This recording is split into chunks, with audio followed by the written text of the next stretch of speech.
Welcome to the News Hour. Israel and Iran traded long-range missile strikes for the first time since the ceasefire went into effect 2 months ago.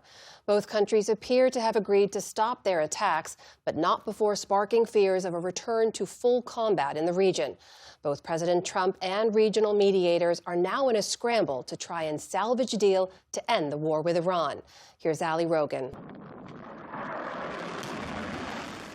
Tonight, the guns have gone silent, for now, after a precarious Sunday evening. Iranian missiles streaked across the night sky, threatening to return the region to wider war. Their target, Israel, for the first time since fighting was stopped by a fragile April truce. The missiles soared over western Iran on state broadcasts to music and cheers. Crowds waved both Iranian and Hezbollah flags in a nod to Israel's continued strikes against Iran's ally inside Lebanon. And their missiles came with messages, including, "You will regret." Air raid sirens sounded across Jerusalem by daybreak as the strikes forced Israelis, including hospital patients, to shelter underground. Like grim fireworks, interceptions of the long-range missiles could be seen across the sky. Others broke through but did not explode, standing like headstones in the soil in both the occupied West Bank and as far as Damascus, Syria. Reminders that this escalation could once again embroil the entire region. Tehran said its latest attacks were in retaliation for Israeli strikes this weekend against Hezbollah strongholds in the Lebanese capital of Beirut. Earlier today, Iran urged the United States to rein in its ally. The United States bears clear responsibility. Whether such violations are carried out by the Zionist Israeli regime in Lebanon or through its coordination with the United States in our region, the direct responsibility of the United States is unequivocal, and the consequences of any escalation of tensions will also rest with the United States. Israel's military responded to Iran's attacks by striking a petrochemical facility in southwestern Iran, as well as other unspecified targets.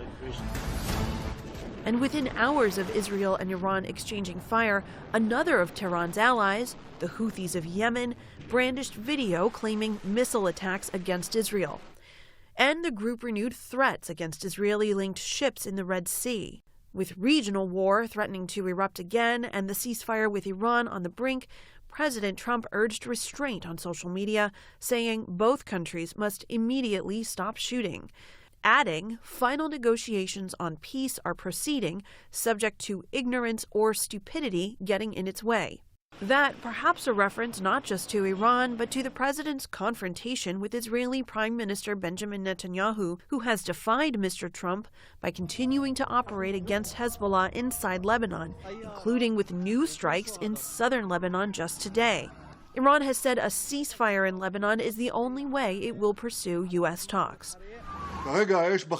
In a video address, Netanyahu said his fight with Iran was stopped for the moment. Right now, the fire at the front is contained because after we hit the terrorist regime in Tehran, it stopped attacking us. If the terrorist regime in Iran makes the mistake and attacks us again, we will respond forcefully.